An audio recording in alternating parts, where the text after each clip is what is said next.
Mr. Tarrou, in this second of a three-part series, we're looking at finding the derivatives and integrals of hyperbolic functions.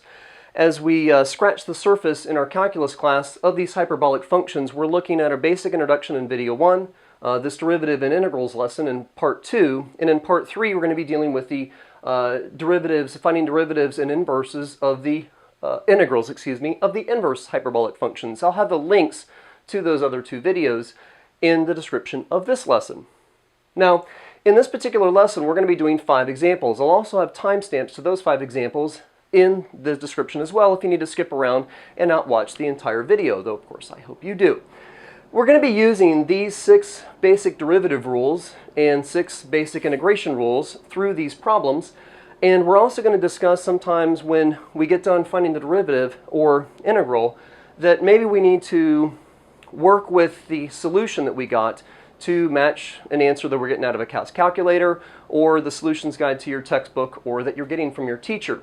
Because that is an issue when you're dealing with trig functions quite often, as you get an answer but it doesn't exactly match the solution, and you have to be able to check whether that's actually correct or not.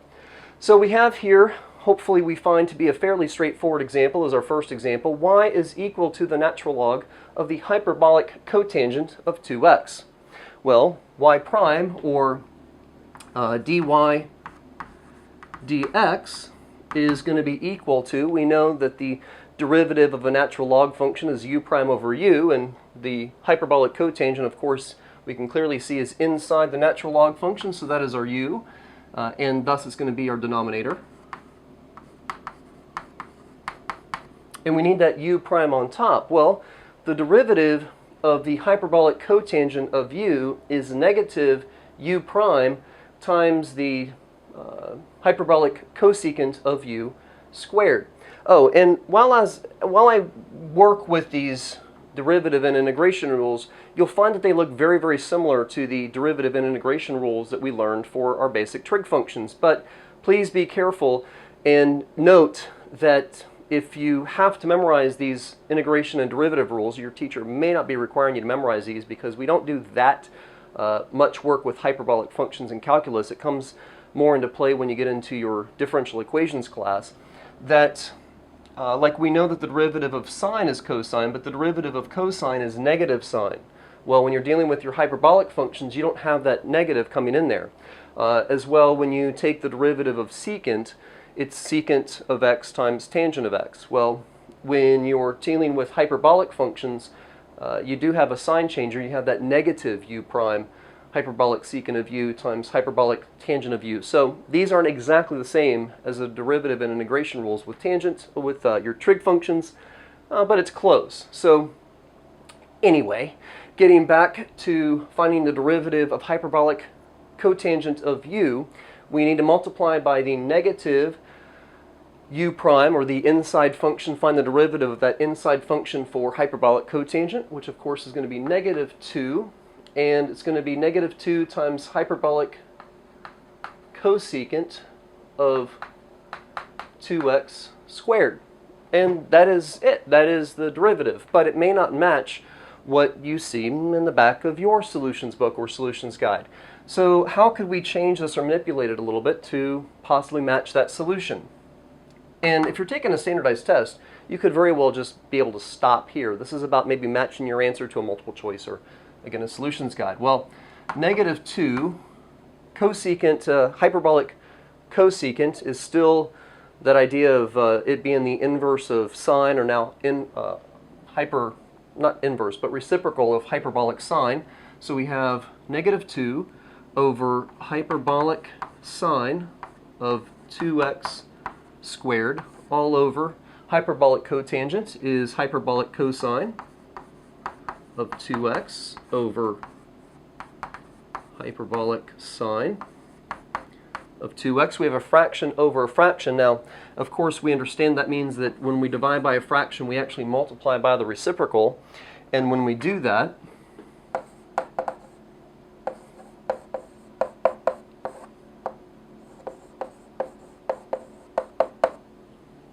that means that we're going to be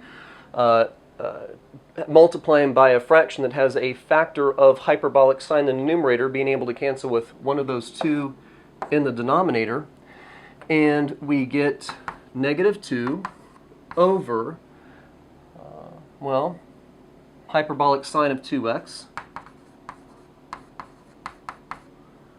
and hyperbolic cosine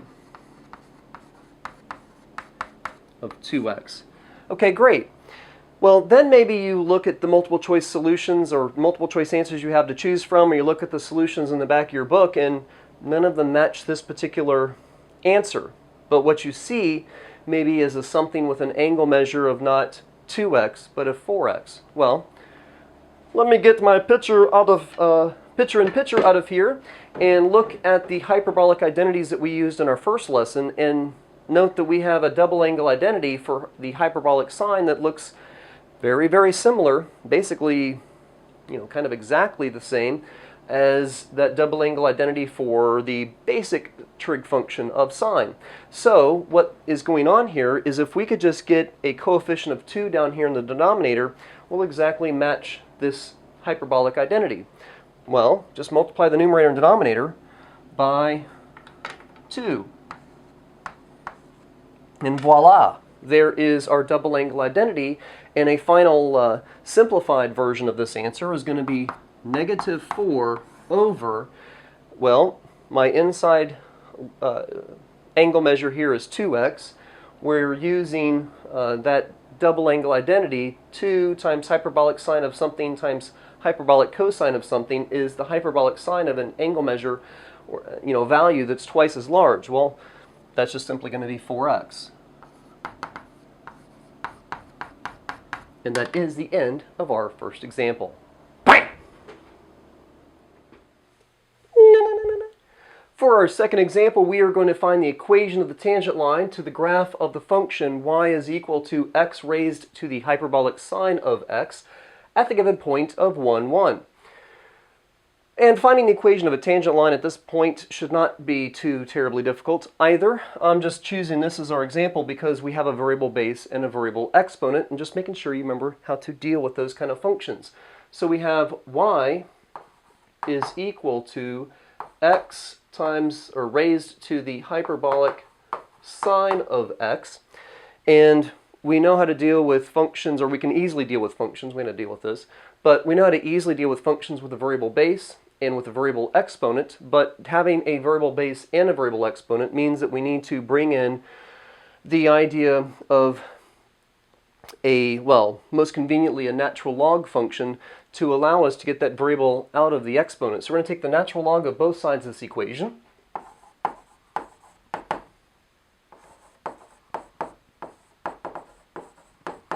And when we do that, of course, when we take the natural log of something that has its own exponent, the power rule is going to allow us to drop that out front. So we're going to, with the power rule of logarithms, bring that hyperbolic sine of x out front, and we have the natural log of y is equal to the hyperbolic sine of x times the natural log of x. Now, we're in a form, we are in a form where we can take the derivative of both sides of the equation. I'm going to do it with implicit differentiation. You can also make both sides an exponent of e, canceling out that natural log function on the left-hand side, and just working with taking the derivative of the natural exponential function.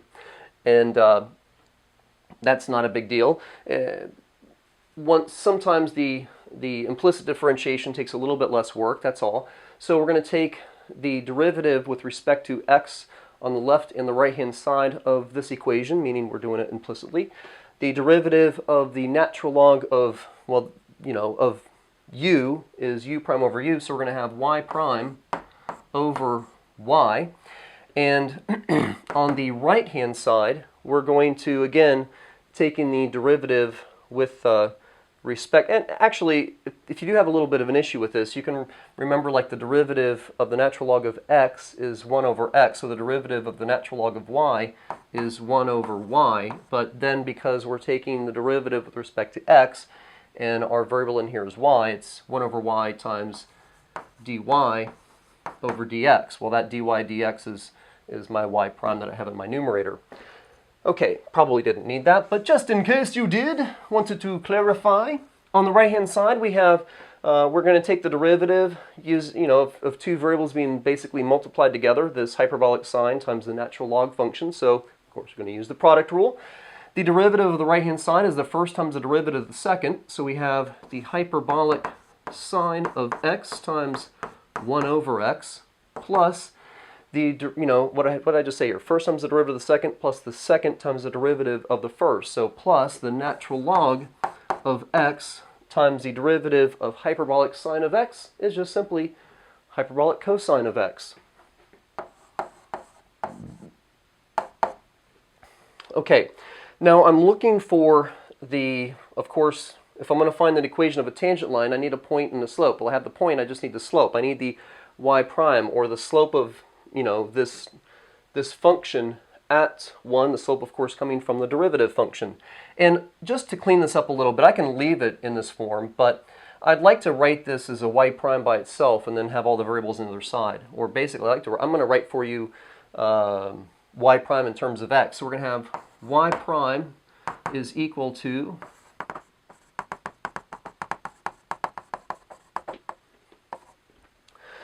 moving that y over to the right-hand side with multiplication. We have hyperbolic sine of x times 1 over x times natural log of x times hyperbolic cosine of x times y. Now, that y, we know, what am I pointing over here? Well, I can see it here or here. That y is x raised to the hyperbolic sine of x.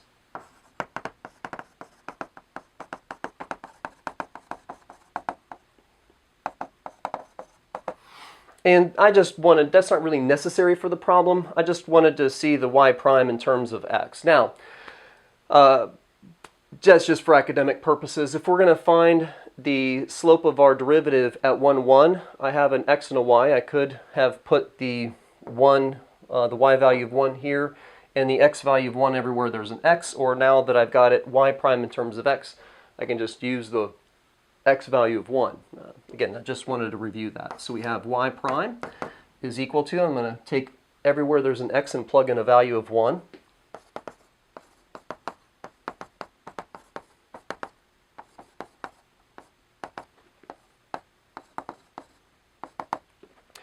And when we do that, what's going on here?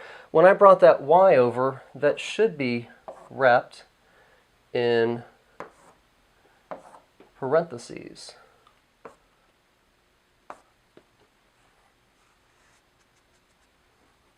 Pardon me, forgot my parentheses there. Now when I do that, the natural log of 1 is going to be 0.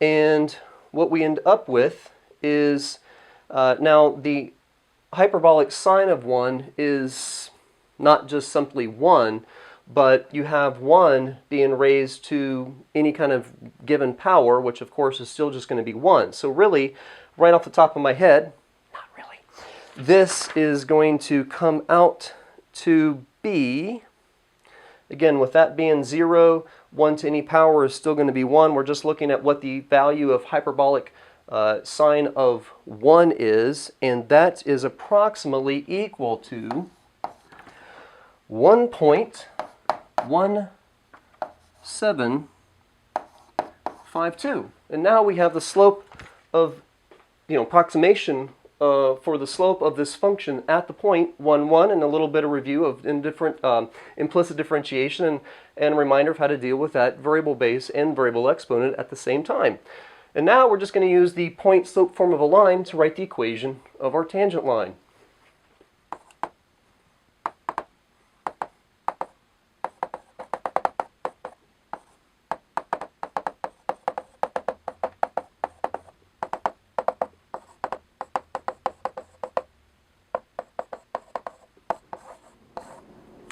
Let me just check my work to make sure I didn't write something silly, some kind of careless mistake, and everything seems to check out. And that is the end of my second example. Third one coming up right now. Bam! Now for our next 3 examples, we're going to do some integration. And usually, like I do in my videos, I want to go from easy to hard. So we have a pretty straightforward integration problem here.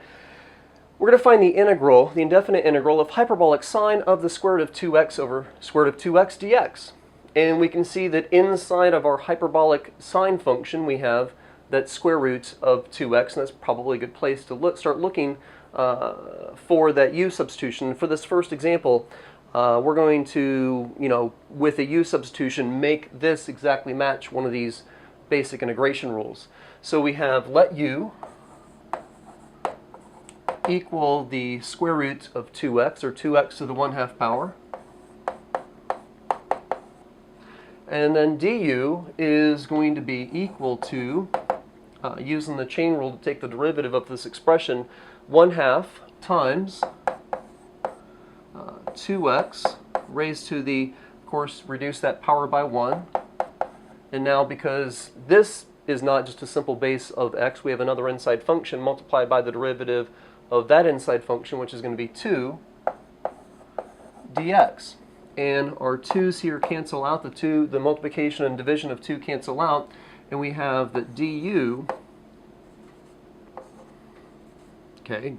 is equal to 1 over the square root of 2x dx. And we do have, of course, we can see here a square root of 2x in the denominator, like we have with in our u substitution formulas. So this just simply becomes, we've got a 1 over square root of 2x dx right in there, so we just have the indefinite integral of something with the du and the hyperbolic sine of u. And the integral for the hyperbolic sine of u du is the hyperbolic cosine of u plus c. So we're looking at the hyperbolic, whoops, I forgot my hyperbolic symbol there. Sorry about that. So we're looking at the hyperbolic cosine of u plus c, and of course over here we set u to be the square root of 2x.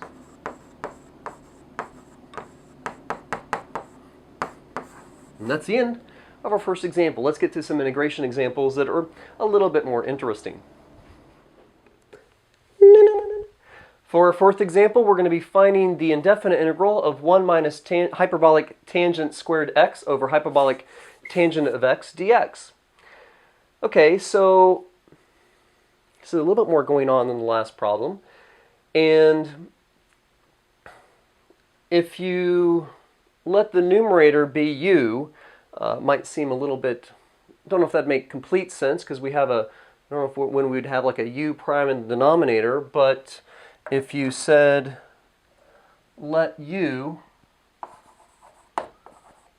equal 1 minus hyperbolic tangent squared x, then du would be equal to the derivative of a constant of 0. You can go through the chain rule and bring this 2 down and have negative 2 times the hyperbolic tangent of x, but this power of 2 has an inside function of the hyperbolic tangent of x. You have to multiply by that, by the derivative of that inside function. And now we're starting to take the derivative of hyperbolic tangent of x as we go through the chain rule and just trying different u substitutions to get this to look like one of these 6 basic integration rules. And we have du is equal to negative 2 hyperbolic tangent of x, and the derivative of hyperbolic tangent of u, or in this case just x, is going to be hyperbolic secant of x squared.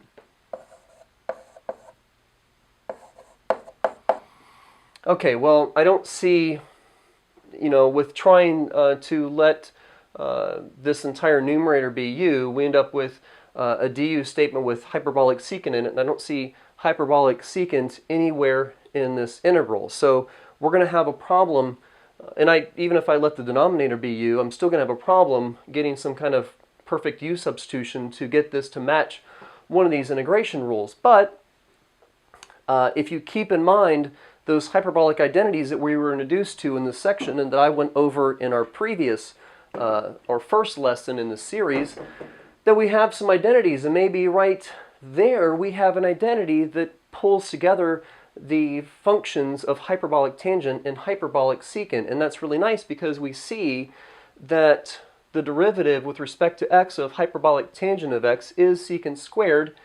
And it seems to be that we can make this 1 minus tangent, hyperbolic tangent squared x into a secant, because I just need to subtract the hyperbolic squared okay, let's try this again. Hyperbolic tangent of x squared. If I subtract that to both sides of the equation, I will have 1 minus hyperbolic tangent of x squared is the hyperbolic secant of x squared, which we can see here would be very nice.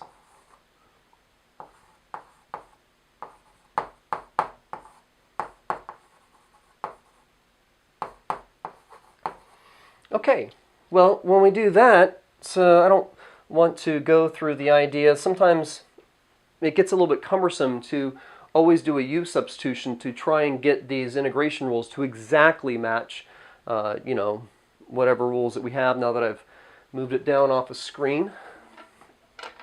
You know, sometimes it is nice just to see that chain rule pattern in our integrands. So we have just that the numerator or the denominator, if we let that be u, then our numerator is u prime. And really, I'm really not using any of these 6 basic integration rules at all. We're actually integrating u prime over u, which we know is the natural log of the absolute value of u. So this just comes out to be the natural log of the absolute value of u, which is hyperbolic tangent of x,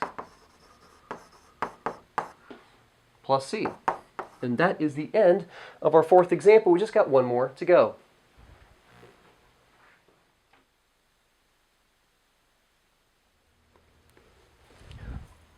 Bam! Last example. Find the definite integral this time. We're going to find the definite integral from 0 to 2 of the hyperbolic sine of x squared dx. So looking at our 6 basic integration rules, I don't see any integration rules that has a power of 2 on the hyperbolic sine function. We've got one here for hyperbolic secant and hyperbolic cosecant, but not hyperbolic sine. So what to do? Well, inside this power of 2, and you may want to write that as hyperbolic sine of x squared, just to more clearly see that inside function, we might want to say let u equal the hyperbolic sine of x. Well, then du is going to be equal to the hyperbolic cosine of x dx. And that's a problem, of course, because we don't see any hyperbolic cosines in our integrand. So that's not going to work. So let's just get rid of that. This time actually erase it instead of leaving it up there for the whole example, just to put a red X through it. And see if we can't do a u substitution to make this integrand match any of our basic integration rules. Let's see if we can look at some of our hyperbolic identities that can help. Because again, it would be nice if we could get rid of that power of 2. Oh, right here. Hyperbolic sine of x squared is equal to, sort of a half-angle identity, if you will, equal to -1 plus hyperbolic cosine of 2x. Just take that angle and double it over 2, and we get rid of that power of 2 that we have on our hyperbolic sine function, creating the problem that we have in this example. So we have this is equal to the definite integral from 0 to 2 of, and I'm going to just bring this back down here, of -1 plus hyperbolic cosine of 2x over 2 dx. Now,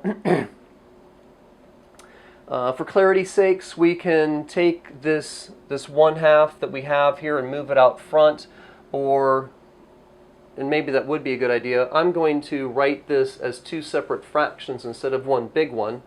That's how I'm going to deal with that. So we have -1/2 plus hyperbolic cosine of 2x over 2. And actually, I think what I'm going to do now is I'm going to write that 1/2 out front. Actually, I don't don't need that fraction bar there anymore then, do I?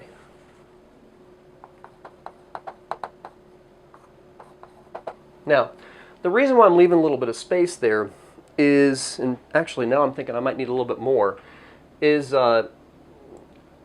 we can write a definite integral for each of these terms, and a lot of times I like to do that in my work, but with this being a definite integral, that's going to become, I think, a little bit too cumbersome. I want to complete the chain rule here so that I can integrate this in just simply one step. Now, if I were to simply ask to integrate the hyperbolic cosine of 2x, my u would be my 2x, and my u prime would be 2. So to complete that chain rule there so that I can integrate, I need to introduce a factor of 2. So I have a complete chain rule. So the hyperbolic cosine of 2x, my u being 2x, my u prime is going to be just simply 2. I need to introduce a multiplication of 2. Well, that means, of course, I need to introduce a division of 2. And so now we have, chalk down, 1/2, and then just with, again, did I just cover my orange chalk up? Well, I'll do it in red.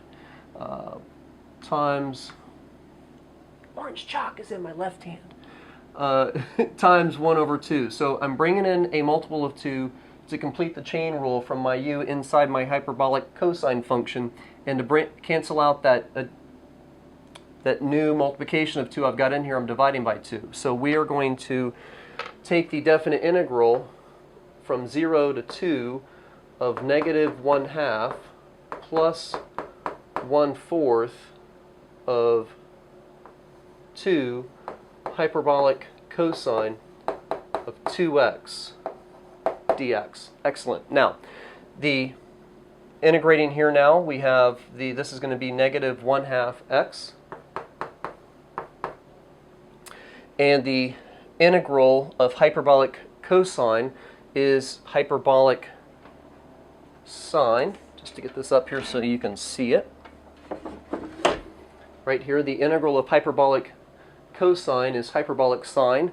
There is my u, and there is my du, or my u prime.